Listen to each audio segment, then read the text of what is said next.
Good morning. It is for you, it's Friday the 17th of September, and I'm afraid I am away at the moment, but I'm recording this so that you've at least got your Friday focus fix. I hope you're all okay and you've had a good week. A lot of rain, but also some sun, so that's quite cool. So how are we doing today? What we're going to talk about today is something called the OKR goal setting framework. What is it and how can you use it to set goals in your business? The OKR is also known as the objectives and key results. So, excuse me, when you're wanting to grow in your business, it takes a combination of knowledge, skill and focus at all levels across the whole team. And it doesn't matter if they're VAs or they're employed staff or anything, it doesn't make any difference. So the OKR framework revolves around setting ambitious goals that you can track over just a quarter, so 90 days. It helps companies establish and reach more difficult objectives in much shorter periods of time. It was created in the 70s, and it was a guy called John, and I don't even know how to pronounce his name, I think it's Doerr, who was one of Google's very first earliest investors who made it famous in the 90s. But to this day, the tech giant still relies on the OKR framework for setting future targets.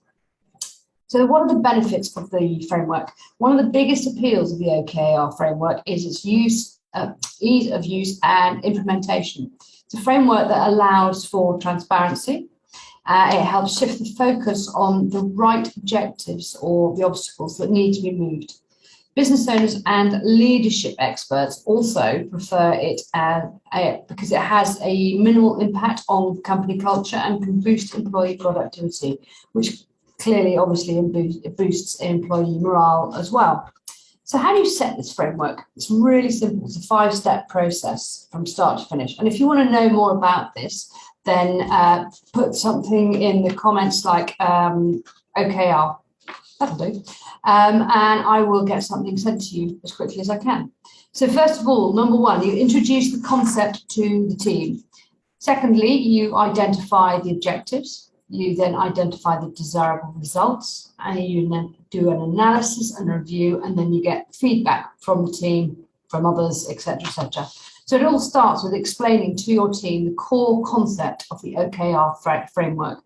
The results might be quite hard to hit, but that's not a problem, as long as you can actually track that progress towards them. And that's the most important thing here, is as long as you can track the progress, then you can tell that everybody else will, in the team, will suddenly see that actually we are getting towards those objectives. There are going to be milestones as you go.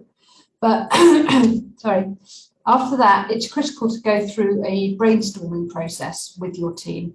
You look at the company objectives, you discuss with them, the team members, exactly how to find those aspirational objectives which are going to align with the company's goals and mission. The hardest part is usually identifying what the key result will be. However, it is absolutely essential to be able to determine the measurable outcomes to look at the results instead of the actual tasks. Because if you can look at the KPIs, the key performance indicators that you need to be able to measure those metrics, then you can see the progress that you're making, and also your team can see it.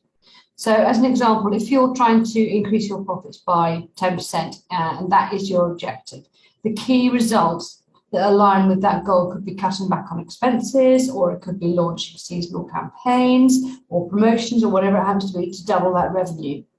The review and analysis stage is where you can get a better understanding of those key results.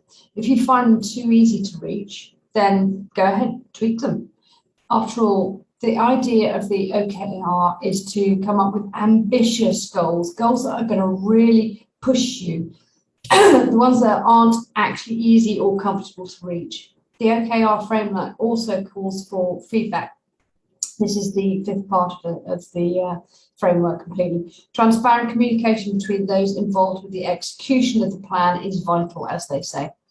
So the end result is that the OKR framework does 4 things for a business. 1, it helps measure performance.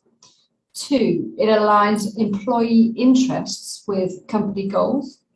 3, it offers quality feedback. And 4, it delivers results because it's quick, because it's done within a 90-day period. It makes such an enormous difference. This is one of the best ways to position a company for growth. It places the focus on the right objectives and on the part of both leadership and employees. So it's a real collaboration between everybody.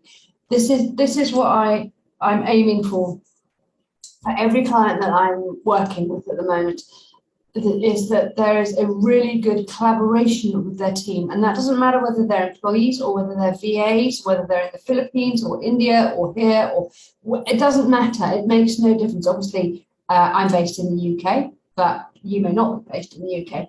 But it makes no difference. The point is collaboration. So the outsourcers that I work with, I collaborate with them on a weekly basis. We have a feedback meeting just to make sure that everybody's happy with what they're doing and how things are going. The outsourcers that I work with in this country, I do exactly the same. And we have a meeting either face-to-face or virtually, depends on what's going on, so that everybody knows exactly where they stand. Everybody knows what the goals are. They know how they're going to get them. And they can also start inputting all of their ideas of how they're going to get to these goals. So OKR framework. If you'd like to know more about it, then please pop in the comments, just OKR, and I will message you and contact you and let you know, send you all the details that you need to know. It's a really clever, quick, easy formula for a framework for growth for your business. So if that's what you're wanting to do in your business, think about using the OKR framework. Now, I hope you have a lovely weekend, and I will see you next week. Thank you. Bye.